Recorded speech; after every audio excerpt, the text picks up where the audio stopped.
అదే RTV app వార్తల్ని క్షణాల్లో చదివే అవకాశం ఉంటుంది. ఒక న్యూస్ పేపర్, ఒక టెలివిజన్ ఛానల్ మీ చేతుల్లో ఎప్పుడూ ఉంటాయి. రాష్ట్ర వ్యాప్తంగా వైఎస్ఆర్ కాంగ్రెస్ పార్టీ పిలుపు మేరకు గుంటూరులో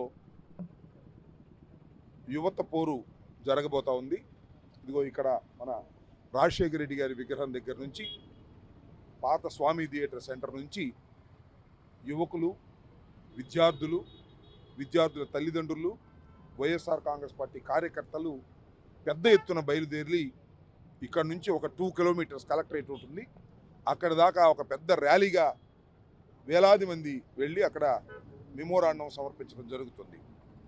ఇది రాష్ట్ర వ్యాప్తంగా విద్యార్థుల్ని, యువకుల్ని,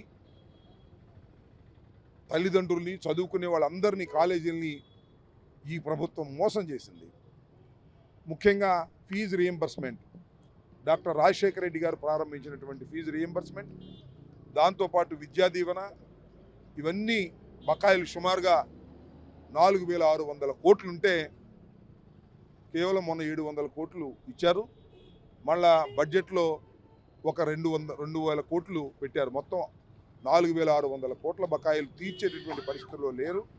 దీనివల్ల విద్యార్థులు, కాలేజీలు చాలా ఇబ్బంది పడుతూ ఉన్నాయి. దానితో పాటు నిరుద్యోగ భృతి ఒక్కొక్కరికి 3,000 రూపాయలు ఇస్తామన్నారు. సుమారుగా 20 లక్షల ఉద్యోగాలు కల్పిస్తామన్నారు. అలాంటిది ఏది జరగలేదు. జరగపోగా మాయమాటలు, దొంగ మాటలు చెప్పి విద్యార్థుల్ని, యువకుల్ని మోసం చేసేటటువంటి ఈ ప్రభుత్వాన్ని దుయ్యబట్టేందుకు, ఈ ప్రభుత్వం మీద ఒత్తిడి పెంచేందుకు రేపు యువత పోరు బాట పట్టనుంది.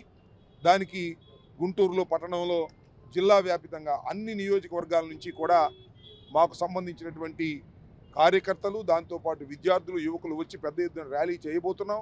ఇక్కడి నుంచే ప్రారంభమవబోతుందని ర్యాలీ ఈ సందర్భంగా మీకు తెలియచేస్తూ, దీనిలో పెద్ద ఎత్తున పాల్గొవాలని, ప్రభుత్వం ఇప్పటికైనా వాస్తవాలను గమనించి ఇచ్చిన వాగ్దానాలను నెరవేర్చుకునేటటువంటి కార్యక్రమం చేయకపోయినట్లయితే ఈ ప్రభుత్వం తప్పనిసరిగా మూల్యం చెల్లించవలసి వస్తుందని ఈ సందర్భంగా హెచ్చరిస్తున్నాం. ఆల్రెడీ ఈ ర్యాలీకి సంబంధించి మేము ఎస్పీ గారికి నేనే స్వయంగా లెటర్ రాసి పంపించాను.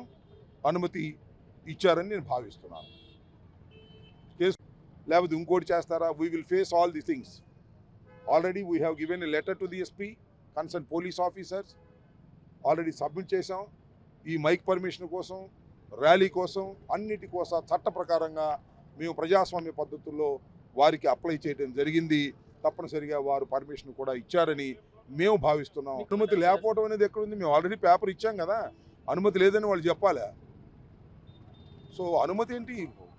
ప్రజాస్వామ్యంలో నిరసన వ్యక్తం చేయడానికి అనుమతి కోసం మేము చట్ట ప్రకారం వారిని అడిగాం.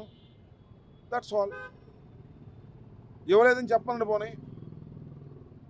సో ఏదైనా మేము ప్రజాస్వామ్యంలో ఉన్నాం. ఒక ప్రతిపక్ష రాజకీయ పార్టీ.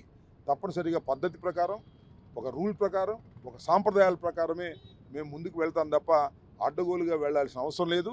ఇది మా సొంత పని కాదు. ప్రజల కోసం, విద్యార్థుల కోసం, యువకుల కోసం, విద్యార్థుల తల్లిదండ్రుల కోసం, కాలేజీ మేనేజ్మెంట్స్ కోసం ప్రతిపక్షం చేస్తున్నటువంటి ఒక పోరాటం.